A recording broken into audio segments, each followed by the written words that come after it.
Wow, is that techie or what? What an intro. Very, very nice. How you doing? Welcome to another exciting episode of Hibachi Talk. We're certainly pleased that you're giving up some of your lunch hour time to come join us today. With me in the house is my co-host, Andrew Lanning, the security guy. Aloha. And I'm Gordo the Tech Czar, so nice to have you here. And guess who else is back? Guess who else is back? We found Hillbilly. We found Hillbilly. There he is. He's dancing in the house. He's glad to be here. He's glad to be here. We were looking all over for him, but he'd been traveling around a few bars, I think. I don't know what happened, but we found him under a table. Yeah, so one of Angus's buddies. So there he was. So anyway, we're sitting. I could play with this pen. I'm going to sit it down. So anyway, we're going to have an interesting show today. We're going to have Christine Chaplin in. She's going to talk to us about GIS, Geographical Information Systems. So sounds big. An unbelievably fascinating career, and there's a lot of cool things that are in there. She's a very cool lady. She can talk to us about all these acronyms and what they mean and so on. Okay. And then Zuri and Emily and Melanie are around to keep us on the straight and narrow so that we don't mess up on anything. I heard we might have a new section. And then we have a new segment. We're going to have a new segment. And so the new segment is called You Know Got One Tech Job. So what we've done is we've gone around town and asked a few of our friends to send us photos of things that they see that might not be quite right. And so we're gonna show you one. Technology fail? Yeah, maybe a technology fail or maybe not. So go ahead, Zuri, why don't we throw this one up? It's called again, You Know Got One Tech Job. Yeah. So there you go. So what's wrong with this picture? So I'm sitting here, so let's kind of walk you through this. And I'm going to use it along our theme today, GPS, a geographical positioning system, and a geographical information system. So obviously someone had to plan where this was going to go. Yeah. This so fire hydrant. Fire hydrant right in the middle of the crosswalk? Somewhat in the middle of a crosswalk. So I'm trying to think of all the different departments that got involved with this. So you obviously all the different departments that failed to get involved. Or maybe didn't get involved. I know that one that obviously didn't get involved with it was the roads department. So they didn't pay any attention. But the thing that was kind of cool, the thing that's kind of cool about this is the fact that they obviously had to use a GIS system to determine where it was going to go. Sure. Geographical information system. So they used maps, overlays and on the roads, distance from the buildings and so on. The fire department was obviously involved because they said they needed a fire hydrant because there was close to a building. And then they used a geographical positioning system to decide where it was going to go. So obviously one of them or two of them or three of them are just not quite in sync. But the good news is there's a fire hydrant in case someone catches fire crossing the road. That's right. So we're all set. You're nearby. Yeah, you're near a water source. And to summarize, you know got one tech job.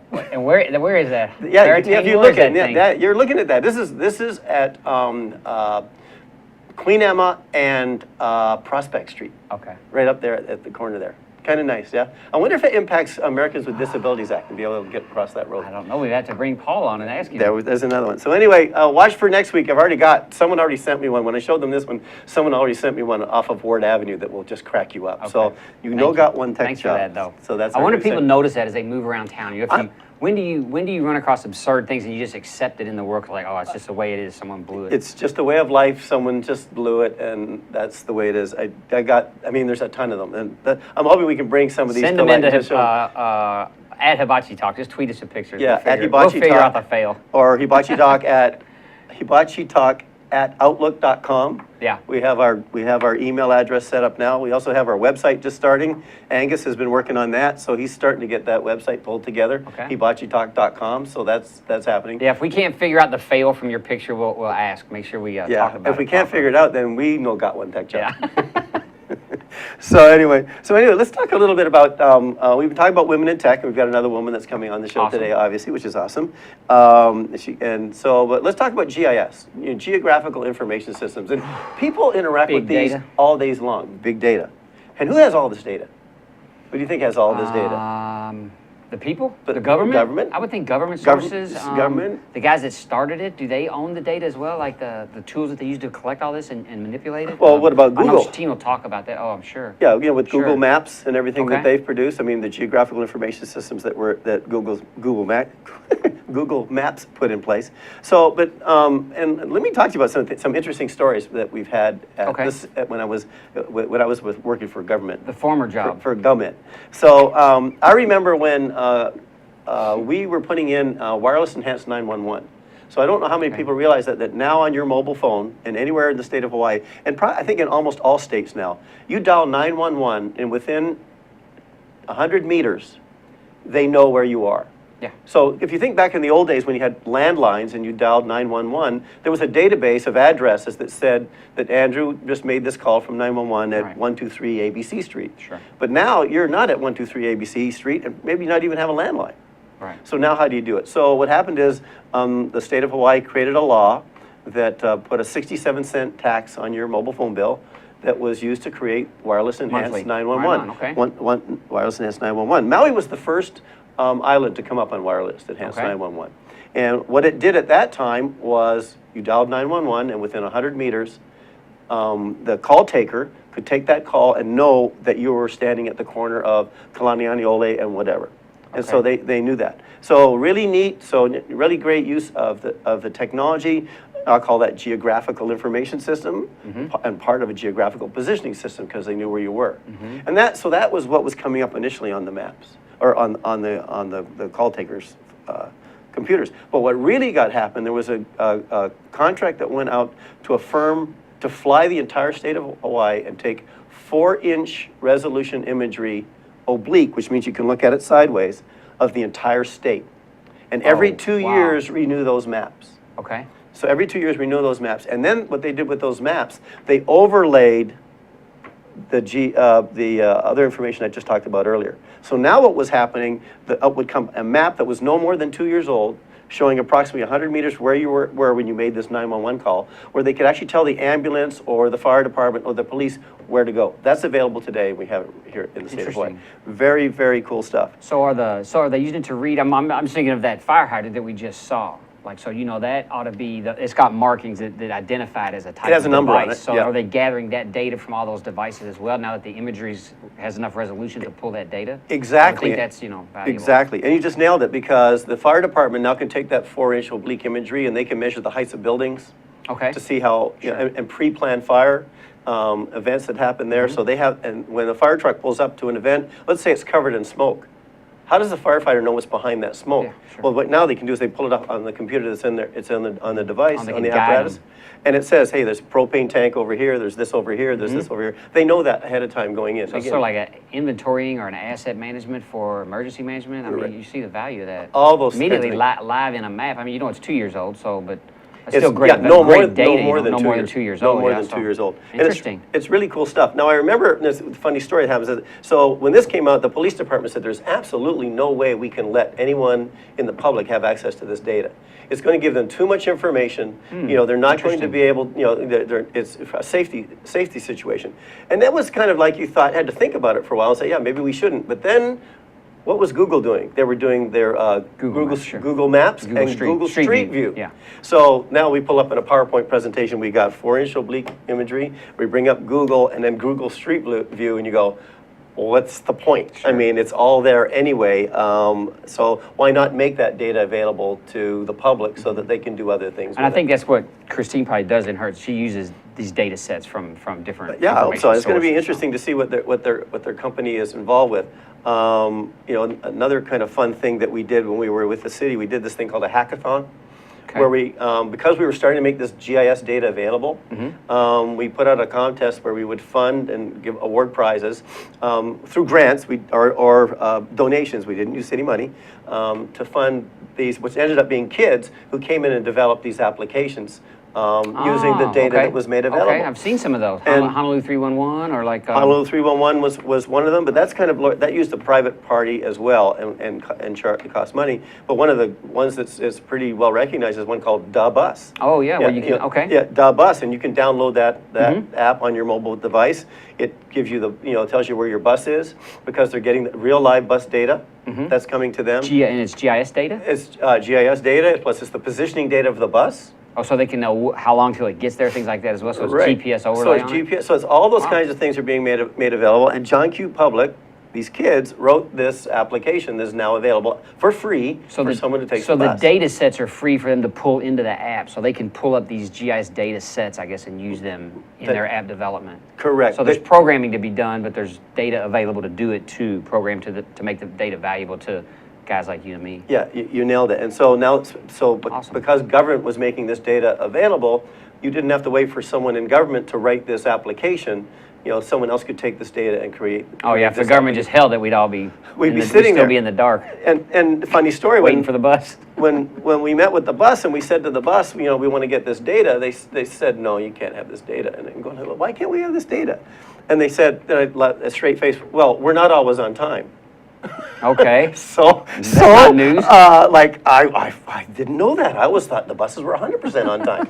So I said to them, so how much on time are you? Oh, we're 97%. We're one of the top on-time bus seems like a companies great in the story. nation. And I said, well, you just got your positive story right there. Why not make the data available? You can now, even for that 3% you're not there, you're helping to address the problem. Boom, they make the data available, and these kids develop the app. The bus. The bus. The bus. So if you haven't used it, check it out. What about the tsunami one? That's my favorite.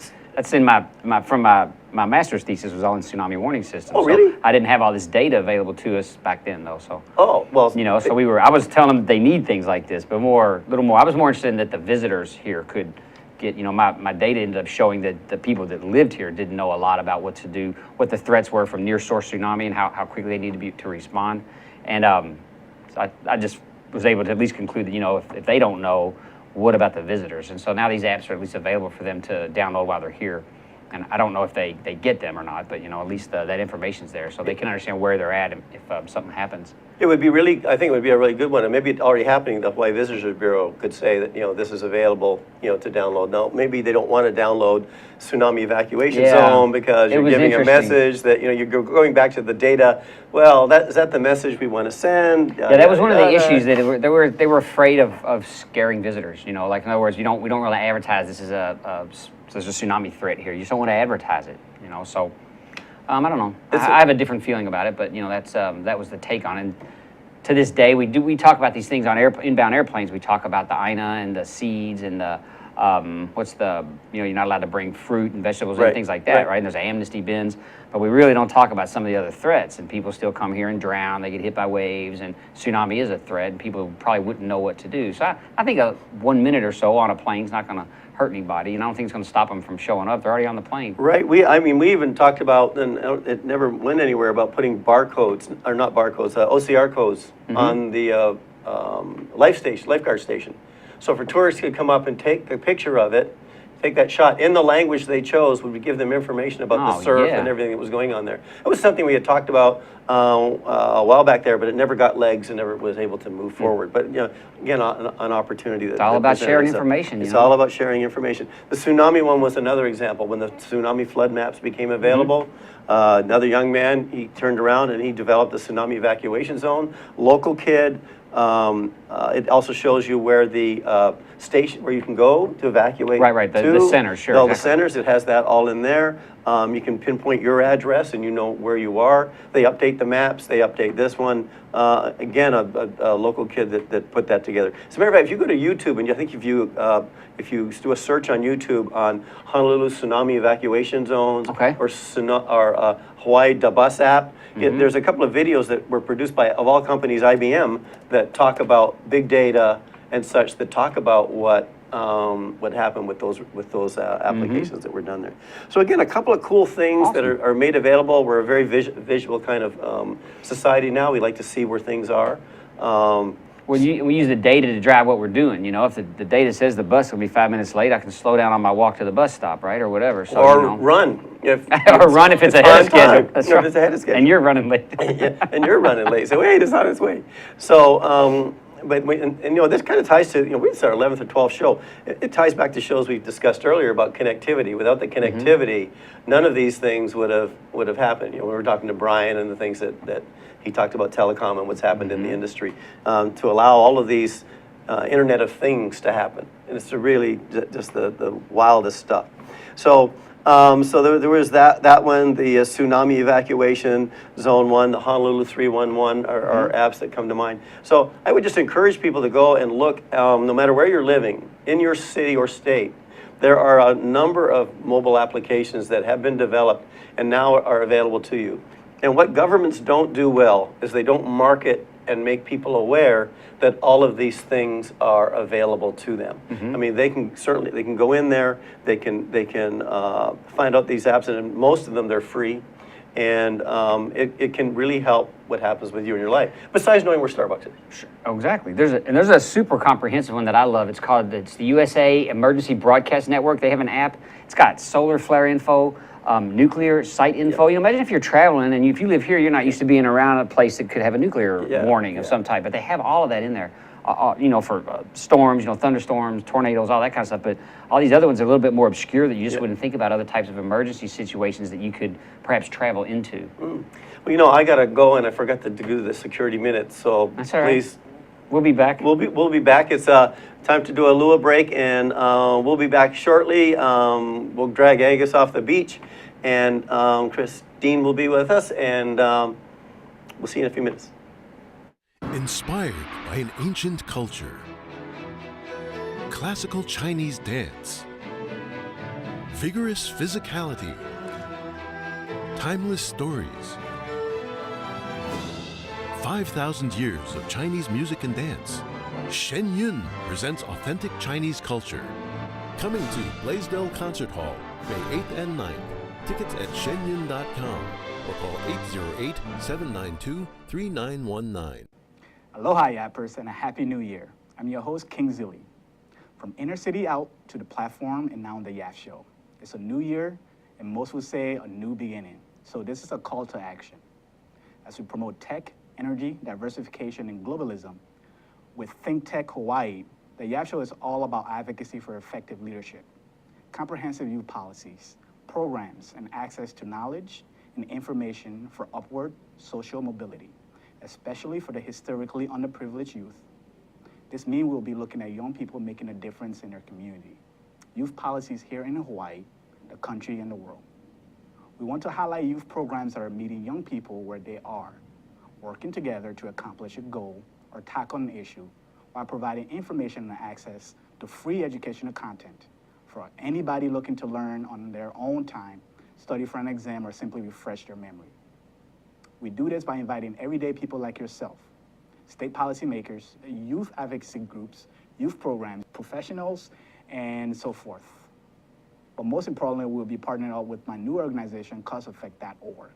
More information on Cause Effect, as this website is currently in development and hopes to feature courses, seminars, tutorials, and conducting surveys that will be featured on the show. As we leave behind 2014, I wish I could say we leave behind issues such as police brutality, youth violence, education, economic mobility, and so many other hot-button topics that made 2014 a difficult year. So what does it mean for the new year? What does it mean for youth policy? What does it mean for Hawaii as a whole? And most importantly, how does it affect you and your community? We want you to tune into the Yap Show at 3 p.m. Friday and find out. Aloha.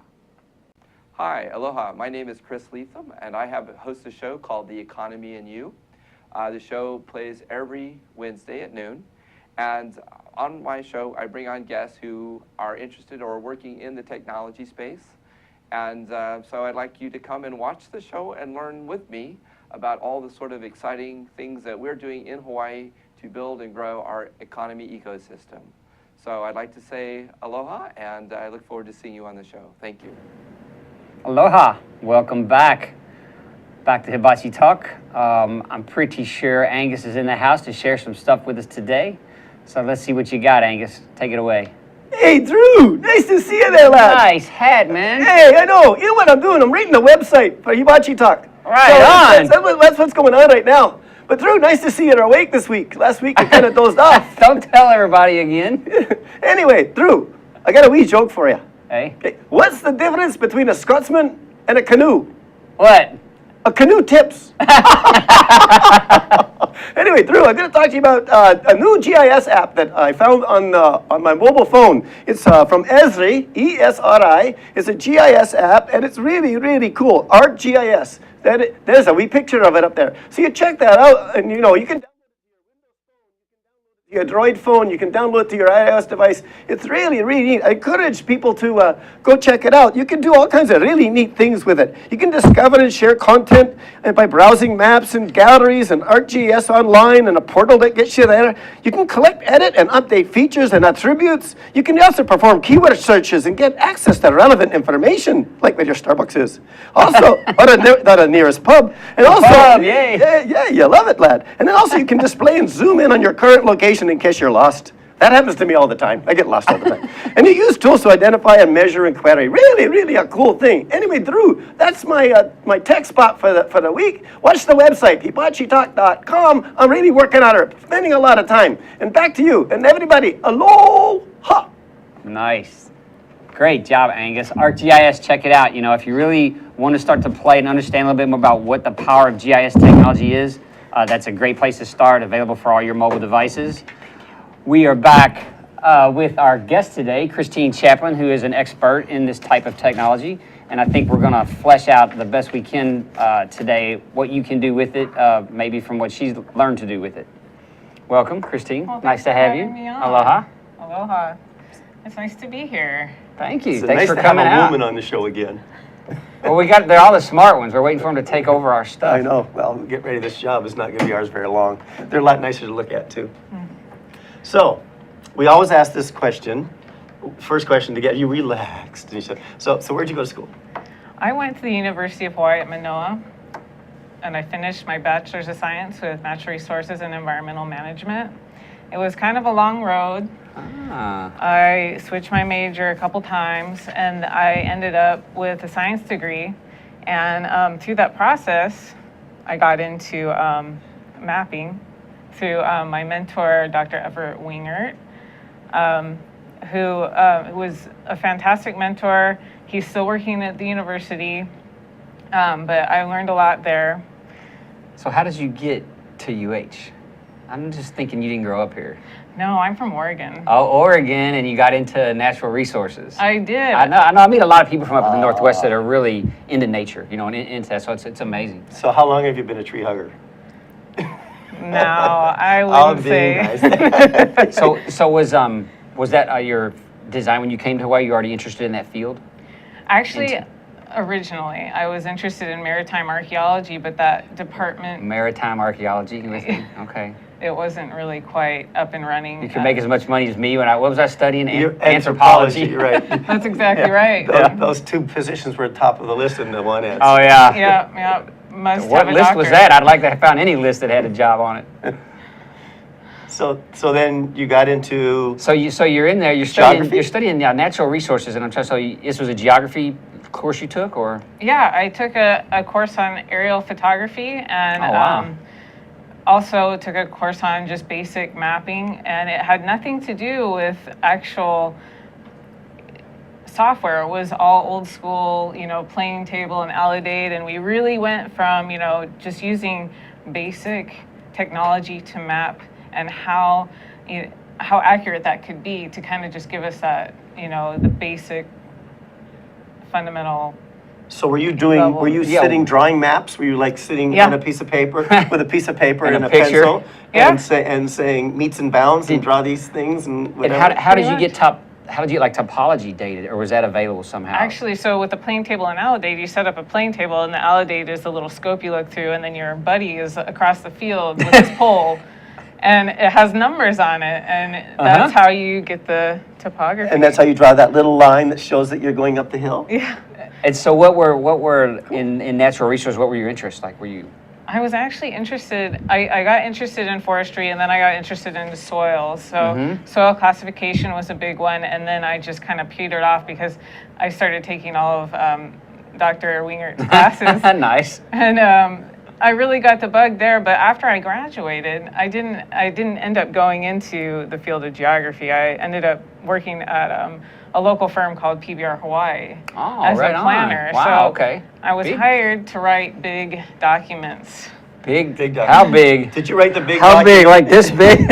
Did you write that big document for the placement of that fire hydrant? No, no, absolutely not. You didn't have That anything to was do with that bad one. planning. Maybe that was before GIS. Maybe that was It an was AutoCAD. pre-GIS. Maybe. Only hope so. But yeah, I wrote environmental impact assessments. Oh, wow. And that was really stressful. I see. Oh. Because It was of the really politics stressful. or? Because, yes, exactly right. Because when I went into this field, I thought, oh, I'm going to save the world just a little bit. You know, everybody can just Just a save the little world bit. just a little bit. Yeah, there you So maybe if I major in this and then I go to work here and I can help. But I didn't really end up that way. You know, you have people with money who would like to plan their developments. And this particular development was for DHHL, which Okay. really conflicted things because then you're thinking, oh, it's for the greater good. You know, people have been waiting for their turnkey houses. Right. You know, our Hawaiians, and you know, so this is really good, but it's in a place that it's on agricultural land.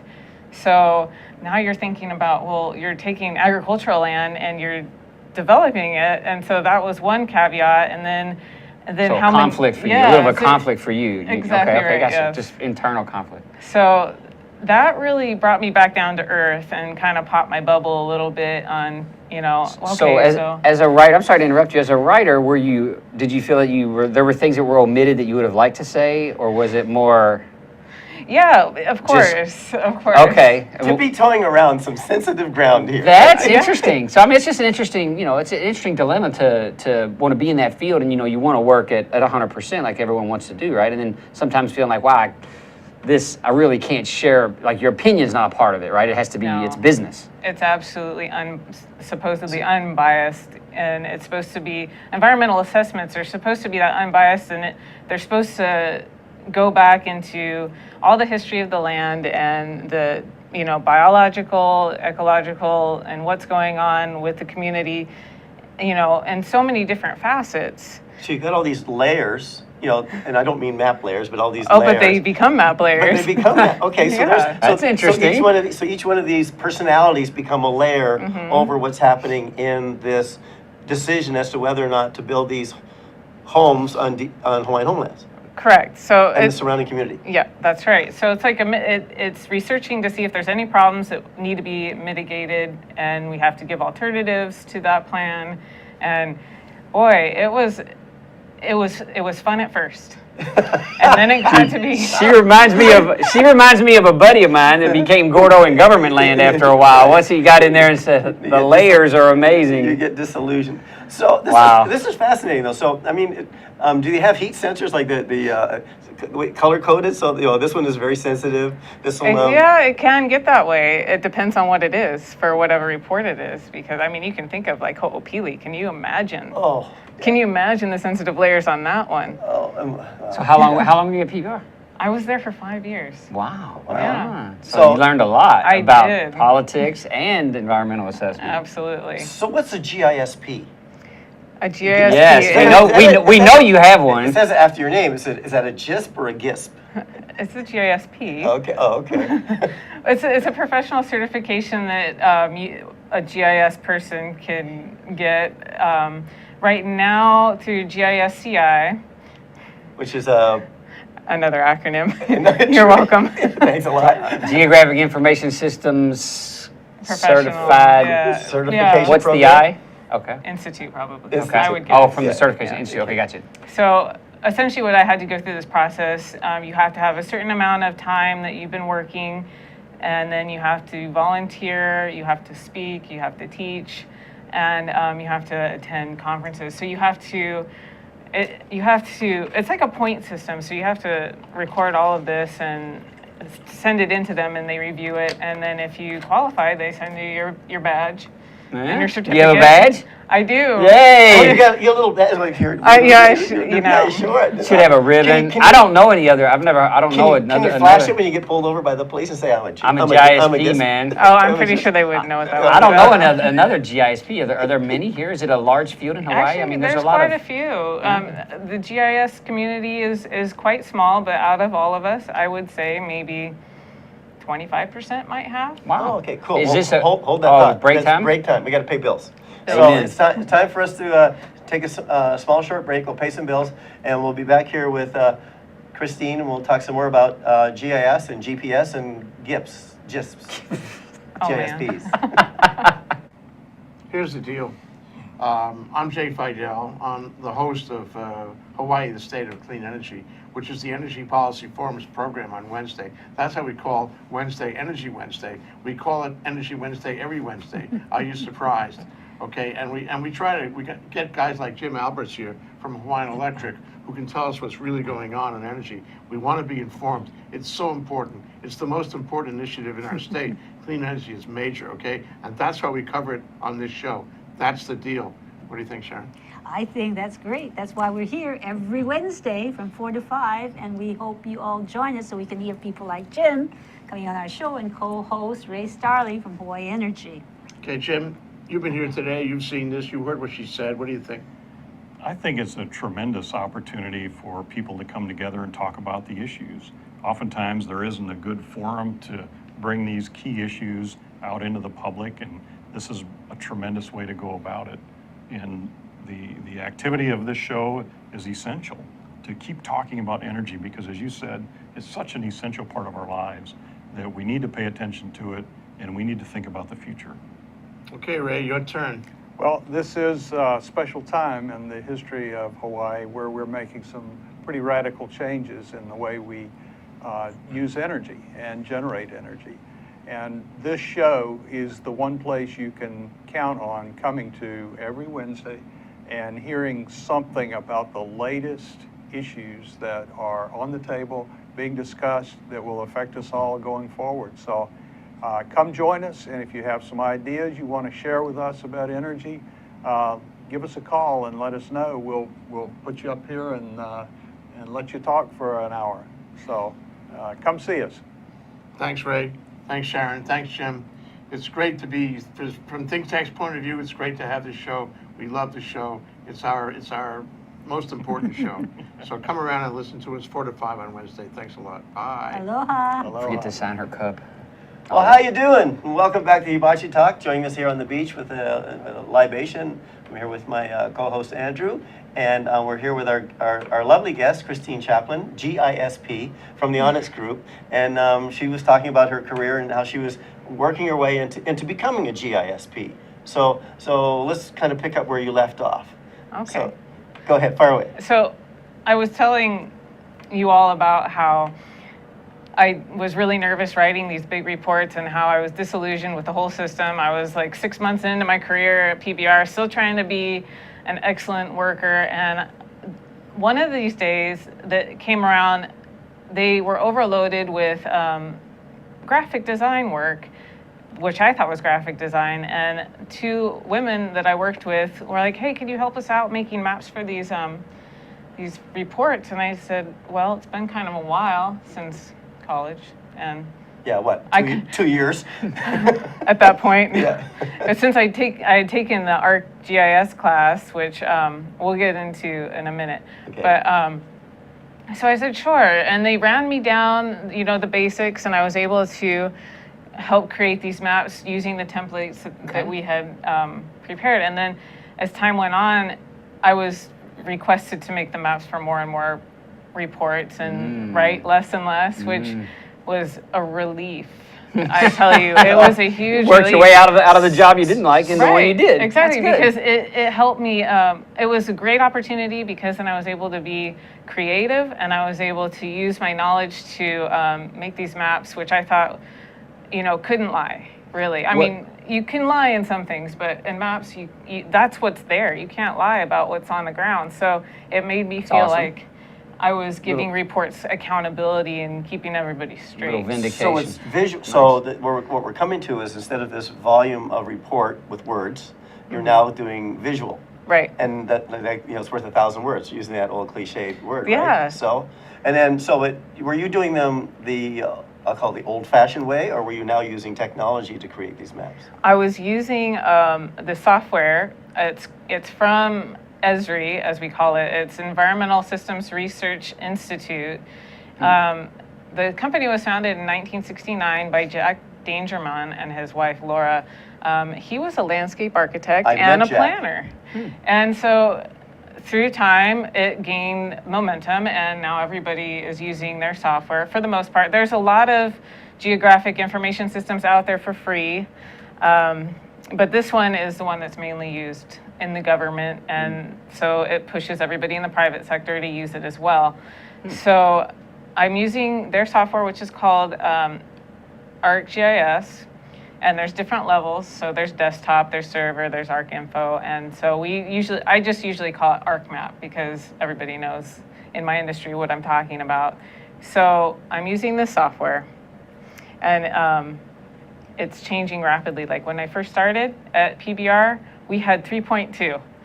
Version 3.2. 3.2. So let me ask this question. So, and we've been pushing on women in tech. So, are there? What's the number? You have an idea of the number of women that are in the GIS tech segment? We'll call it In Hawaii. In Hawaii. Do you have a sense for that? Well, actually, for the Wahoo Esri users group, I did a quick count the other day, and it's about 35% women that have signed up for our user group. And of course, there's more in the meetings. When you go to a convention, how is that? Is it? Can you invite us to the meetings? Absolutely. Yeah, I'd like to come to those meetings. So I want to focus on this. So I'm really fascinated with this women in tech. That 35%, that's a pretty high number. She's reporting higher than the other segments we've queried, at least. Other segments are 25. So your thought on why there's more of a, why women approach GIS and that portion of tech versus like renting apps, do you think? Because I think that with ArcGIS, as it evolves and people start using it more and more, it's not a difficult program to learn, and it can be an art. It really can be an art form on how you compile your data and how you visualize it. And I think that, maybe it's easier and less intimidating for women. I don't know. When I went to school, we were required to take one computer science class. That's it. That was it? And you were thrilled? Or no, it was a snoozer. I think I barely passed. It was a snoozer. It was. It's also, this is somewhat of a newer segment of technology. So obviously, remember we were talking about we had the aging, right? Where Brian and you, some of us have been around so long, Careful. right? They won't kick us out. Or we're holding up 0101. We're holding those places, right? We're place marking those jobs still yet, and so that the women just haven't moved up into those because there were so many of them. Yeah, well, she doesn't even know what a punch card is or a hauling card is. So we come to this part where what are you doing now? You're with the ONYX Group now. There's a big transition. Yeah, what's big? What's big? We have a question, by the way, from someone that wanted to know what was the biggest environmental problem facing Hawaii. And I know that's not necessarily your tack, but if you want to comment on that, feel free. Well, I think it depends on the approach that you really take. I mean, some people could say it's global warming and sea level rise, or it could be loss of farmland and because right now there's a big farm to table movement, and we're losing all of our prime agricultural lands, especially on Oahu. But you can't beat that. Everybody wants to live here, and that land is really worth a lot. It's a terror. And we could have a whole show on this because I absolutely. live on the Big Island, and it's called the Big Island for a reason. And there is a lot of land on the Big Island and a lot less people. So, I always sit back and go, well, we're talking about Oahu, okay, but what about the Big Island? That's a lot of big land sitting there. Fallow, and some of it is very nice. I mean, you could do some really cool stuff. Don't tell anybody. Yeah, they'll start moving there. But I go to the farmers market every Saturday morning, which I'll be doing tomorrow. So coming back to ONYX Group. Now you're doing. See, I plugged your company twice now. They're going to love you. So 3 times. So the ONYX Group. So what are you doing there in the area of GIS? I can't even say that. Well, right now, actually, we're doing a lot of data collection in the field. But when I started, we were making some custom applications online for the Department of Land and Natural Resources. So a lot of it has to do with flood control. And so we have the flood hazard assessment tool that we've been working on, and also the State General Flood Control Plan portal, which I, cut my teeth on programming, and I've never coded before. And so my boss, Steve Littau, was so good and generous to teach me, basics of coding so I could help him with this project. Maybe Angus, now that Angus is doing the website, you could go help Yeah, him. he had his Code for America hat on. He needs a lot of help. I can assure you, he needs a lot of help. It's not easy. It is absolutely not. Sure. You know, it's really it's complex. It's really complex. But what's really rewarding is seeing, you know, this website that we built together, you know, and it, you know, I was really excited about it. It's so successful. So combining GIS with coding is actually kind of new. We've been, you know, it's kind of this, as the industry is growing and technology is evolving, the development is a big issue, and it's hard to find people who can do that. Well, it's like anything in the tech industry. We're having a real challenge to do that. So, God, there's so much to cover, and I'm always watching the time. So, how would you encourage people to get into this aspect of Good technology? question. That is a good question. Well, I think that the best way to do it is just to, you know, you have to be proactive. If you have a project that you want to work on, if you know a little GIS and a little bit of coding, you know, like the Code Academy was a great resource. It's free classes. Coursera has free classes, although I keep signing up and never finishing. So it's called Code Academy. The Code Academy. Where's that located? That's online. Online. I believe it's Code Academy. Code Academy I want to online. say org, but I'm not sure. It could be a .org, and then the other one is Coursera. Coursera. So that's another one that we could possibly look up and find that. So you could probably Bing it on Google. Coursera, Coursera, Coursera. Yeah, nice to see you finally learn how to use this. I'm thing. becoming valuable, maybe. I don't know. So it's nice to see that happening. So there's two, and they're free. They're free, but they don't incorporate yet like the GIS portion. I would go to Esri's website, and they now have an engine you can build your own app that way. That's But I awesome. haven't tried it yet, so I don't know how much coding is involved with that, or if it's just, you know, adding things and taking things away. And drag and drop. It would be the I want it nicest to be thing. green. Yeah. Yeah, exactly. But one app that I'd like to work on, and I haven't finished yet, is one for hiking trails. Oh, Right okay. on. There you go. Hiking trails, ones that are, you know, and then rating them as far as safety and accessibility and who you need to contact to get to these different maps or these different trails. You know, and that you know, We've lost a couple hikers we've lately. lost I a mean, couple of so- hikers. It's unfortunate. And Yeah, it it's is. unfortunate, and you know, it's and part of it is in part because they go to YouTube and they do a search, and someone has filmed the trail, Yes. and they get it up there, and then next you know, you go and you have no idea what the qualification level is that's required to go there. Oh, that And what would the be dangers honorable. are. Which also comes back to my comment about why women get into tech. Again, it's that nurturing thing. You want to make things better. That's right. Guys just do it to do it. I mean, ladies do it to make it better. That's why more women should be in tech. I keep saying agree. that over and over. I again. agree. So, what sexy project in GIS are you working on right now? Oh my, well, I wouldn't call it sexy, but Okay. I like the way you said that, though. well, right now we're working on some really fun projects. I enjoy them because it gets me out of the office and into the field. We do a lot of work for the Navy, and so one of the field work items I'm working on is actually finding some of their missing assets. It's data Well, what kind of reconciliation. Missing asset. No, we can't get into the details. It's classified, but The submarine was there yesterday. Who moved the sub? Nice. But it's taken me to Westlock and Midlock and all over Joint Base Pearl Harbor, Hickam, and lucky I have a bike and I ride it on Hickam. I wouldn't know where anything is, but True. it's really fun. I really enjoy that, and being able to interact with other people and collecting data that is going to essentially make the Navy's GeoReadiness Explorer, which is a GIS for the Navy, better, so people know where things are. That's a big deal. Big deal. That's a It's huge kind of a deal. big deal. It's kind of a big deal. So you're not going to believe this. We have just gone and burned another perfectly Another good lunchtime? lunch hour. Right on. But yeah, we've done it. We've just burned another perfectly good job. lunch hour. But all of our guests get a autographed solo cup. So you know this one boy. day will be worth God, who can even imagine? We have no I idea. wouldn't We even could- we idea. could- I we would could not put even them tell on it. a GIS system and find out where they are All the located. That would be all around the wonderful. world. Isn't that awesome? Anyway, Oahu. we'll I autograph, think there will be a lot of landfills associated with that particular imagery. we'll but- autograph this solo cup for you and give it to you as a memento of Oh, this very time. good. We want to have you back on. This is I would be this- delighted. This is a lot more to cover in this series on GIS, GPS, and GISPs. We didn't even get into GPS. We did. So anyway, again, thanks everybody for coming up and joining us and having a libation. We'll see you again next week. And remember, how you doing?